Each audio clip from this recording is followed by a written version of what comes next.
Mesdames, Messieurs, bonjour à toutes et à tous, bienvenue au journal. Le 29e sommet de l'Union africaine s'est ouvert aujourd'hui à Addis Abeba, au siège de l'organisation panafricaine, pour se pencher autour des crises qui secouent encore le continent africain. Ce sera en présence du président du Faso, Roch Marc Christian Kaboré, arrivé aux premières heures dans la capitale éthiopienne. La crise qui oppose le Qatar à certains de ses voisins se prolonge avec les 48 heures accordées à Doha pour répondre à certaines exigences, comme la fermeture de la chaîne de télévision Al Jazeera, des demandes difficilement acceptables par le petit pays du Golfe. Cela dit, le 29e sommet de l'Union africaine s'est ouvert ce matin à Addis Abeba, au siège de l'organisation panafricaine, et se penchera sur la résolution des crises sur le continent africain. Le président du Faso, qui prend part à cette conférence des chefs d'État au siège de l'organisation, est arrivé aux premières heures dans la capitale éthiopienne. Il a été accueilli à sa descente d'avion par la commissaire aux affaires politiques de la commission de l'UIA, notre compatriote Minata Samate. Reportage Addis Abeba, Salif Belem, Lazare Pouya, nos envoyés spéciaux. Arrivé aux environs de 3 h du matin ce lundi 3 juillet 2017, à l'aéroport international de Bolé, d'Addis Abeba, le président du Faso a été accueilli à sa descente d'avion par la commissaire aux affaires politiques de la Commission de l'Union africaine, Mme Minata Samate Sessouma, un geste qu'elle a accompli au nom de l'Union africaine. Après un bref entretien dans le salon d'honneur, Roch Marc Christian Kaboré a été conduit à son pied-à-terre à l'hôtel Sheraton, où il prendra part aux côtés de ses pairs au 29e sommet de l'Union africaine. Un sommet qui sera essentiellement consacré à la question de la réforme de l'Union, le budget de l'Union africaine, les crises qui secouent le continent, notamment celles au Mali, au Soudan du Sud et en Libye.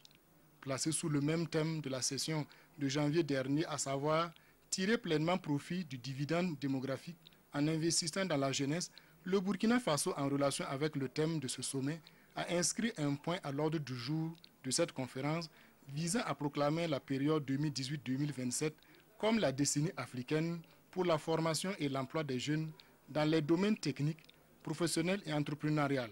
Il s'agira donc pour le président du Faso, Roch Marc Christian Kaboré, de défendre ce point pendant le huis clos qui précédera l'ouverture officielle de ce sommet. Rencontre à Ouagadougou pour valider 3 projets de directive de la CEDEAO. Le premier porte harmonisation des droits d'assises sur les produits du tabac dans les États de la communauté.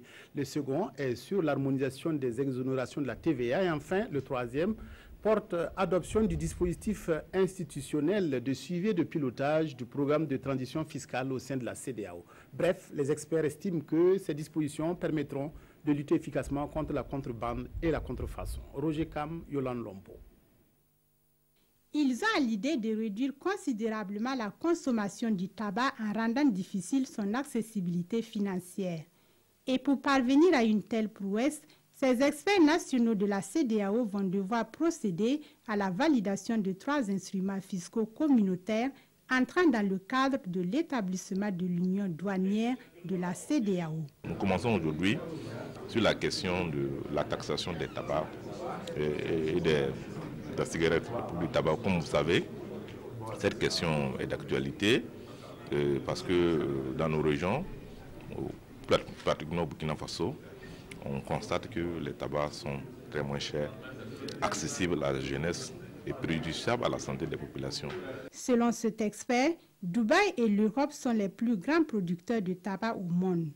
Et le commerce illicite des produits du tabac constitue une grande préoccupation à l'échelle internationale et serait une menace pour la santé publique. Le commerce illicite du tabac est en général destiné à l'Afrique du Nord. Il part des pays du Golfe de Guinée et pour passer par le Sahel avec un certain nombre de convois de marchandises, il paye des taxes aux groupes armés terroristes et bien évidemment ces taxes entre guillemets elles alimentent les caisses des groupes armés. Pour l'Afrique de l'Ouest, on estime que le marché illégal représente 16 milliards de cigarettes et on estime que les profits générés par ce trafic représentent entre 800 millions et 1 milliard d'euros par an. Outre la question relative à la taxation des produits du tabac, Les participants à la présente réunion devront s'accorder sur une liste communautaire des biens et services à exonérer de la TVA dans les 15 États membres. Les riverains du canal Anayele à Ouagadougou ont manifesté hier leur inquiétude quant à la lenteur dans l'exécution des travaux du canal.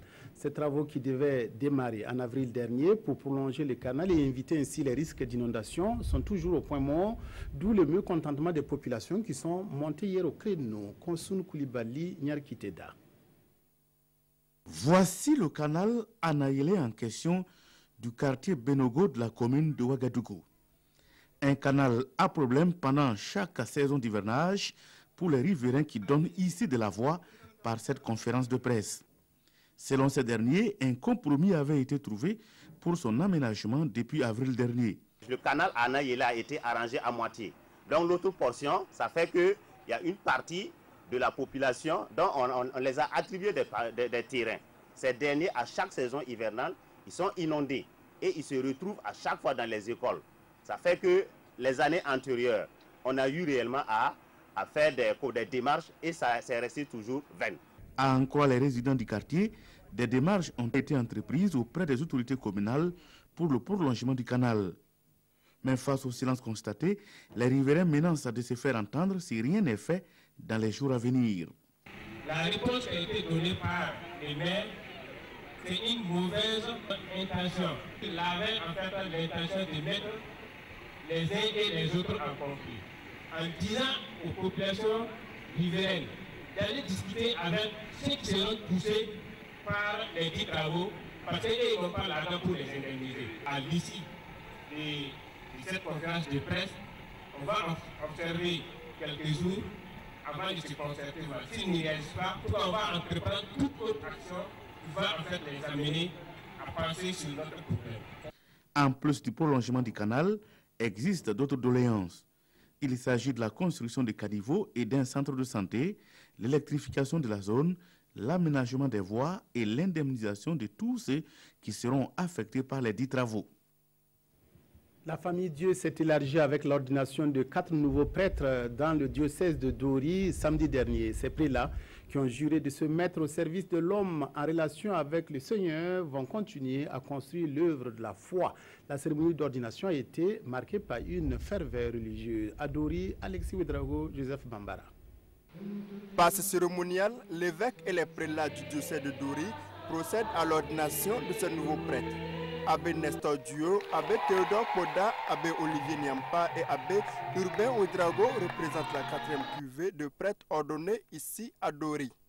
Ils ont choisi pour devise sacerdotale « Avec Marie, Notre-Dame du Sel, consacrons-nous pour l'annonce de l'évangile de Jésus-Christ ». Qu'ils soient des serviteurs de leurs frères au nom de Dieu. Parce que la fonction du prêtre, c'est d'être au service des hommes dans leur relation avec Dieu. Ces nouveaux ecclésiastiques auront la charge d'assister la hiérarchie dans le sacerdoce. Et ce sont des bergers qui comptent sur la divine miséricorde pour accomplir cette noble mission. Le chemin souvent n'est pas facile. Il y a des péripéties sur notre chemin, mais il y a quelque chose sur laquelle nous comptons le plus souvent, c'est la grâce du Seigneur. Puisque c'est lui qui nous appelle, il nous donne cette grâce, il nous donne cette force.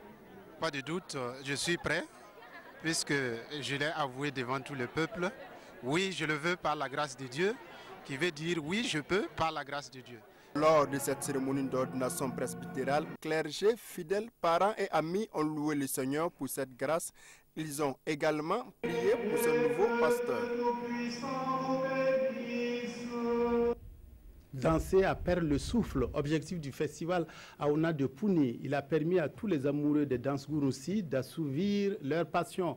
Le week-end dernier, la 5e édition a connu la participation de 28 troupes venues du Sanguier et du Ziro, Dalo, Nabone, Namounou, Alaon. Bref, les pas de danse sont multipliés au cours de ce festival 2017 qui avait pour thème le respect de nos valeurs traditionnelles, facteur de lutte contre l'incivisme. Reportage à Pouni, Ali Roubadini, Draman Guéné.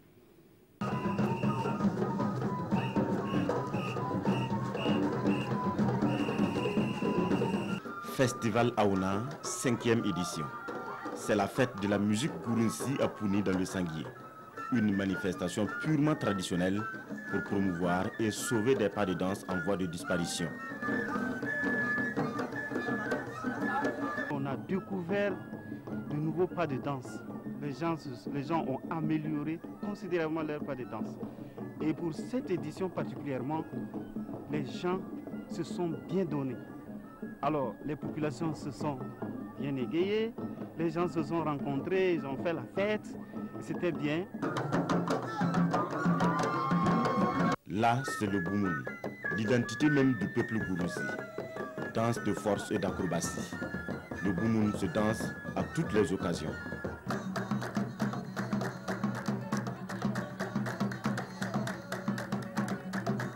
Le Namounou, lui, est typiquement réservé aux femmes. Il se danse lors des cérémonies de réjouissance populaires, comme les mariages, les baptêmes. Il y a des danses qui étaient en train de disparaître, des rythmes qui étaient en train de disparaître, mais et comme il n'y a pas d'occasion de prestation, eh bien, Dieu faisant, ce festival existe, ces rythmes-là sont revenus. Cette 5e édition du festival Aouna se tient autour du respect des valeurs culturelles en relation avec le civisme. 28 troupes venues du Sanguier et du Ziro ont presté durant ces 2 jours de la musique du terroir avec une dizaine de pas de danse. Rendez-vous est pris en 2018 pour la 6e édition.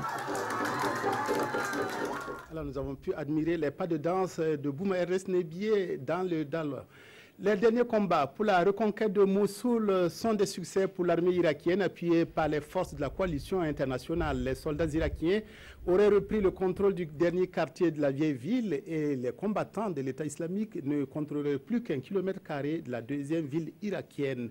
Pourtant, la victoire totale devrait encore prendre quelques semaines. L'armée irakienne a annoncé ce dimanche de nouvelles avancées dans les rues de Mossoul. Les soldats qui ont bruyamment célébré leur succès auraient repris le contrôle d'un des quartiers de la vieille ville, Makawi.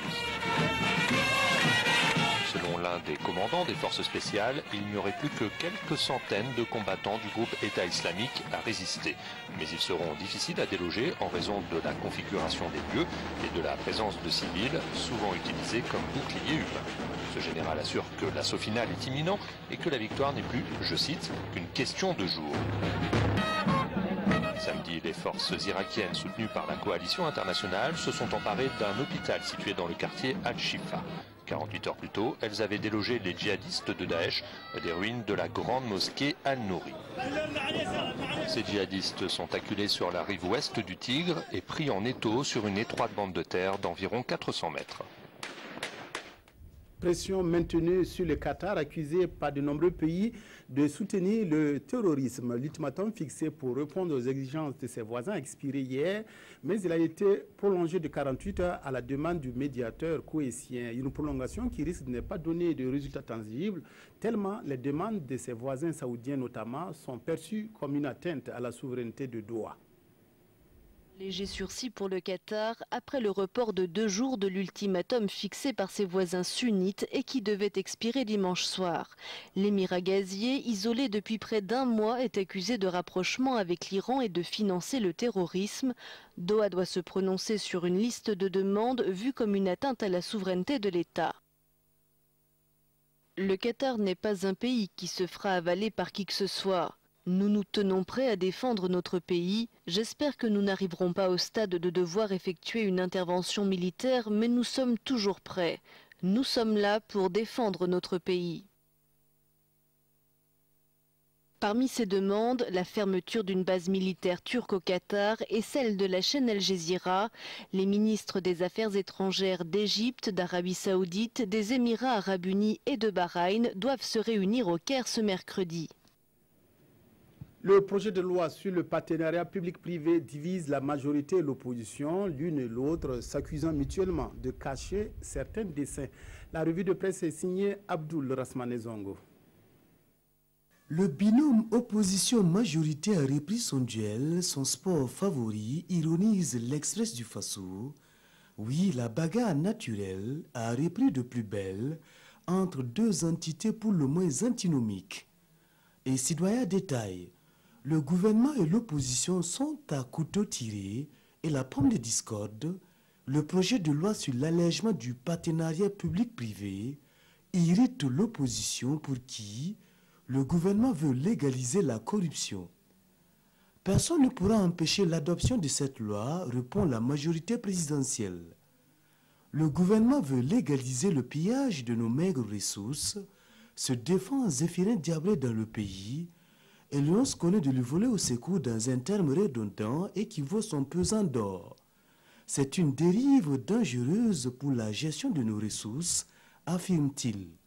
Salifou Diallo n'en a cul et lâche en ces termes. On veut bouger vite et bien, et mieux, maintient fermement dans les colonnes d'Aujourd'hui au Faso, je cite, « Personne ne va nous empêcher de voter cette loi si, semble dire l'opposition, qui, en tous les cas, relate l'Obs, ne l'entend pas du tout de cette oreille et compte enclencher une résistance.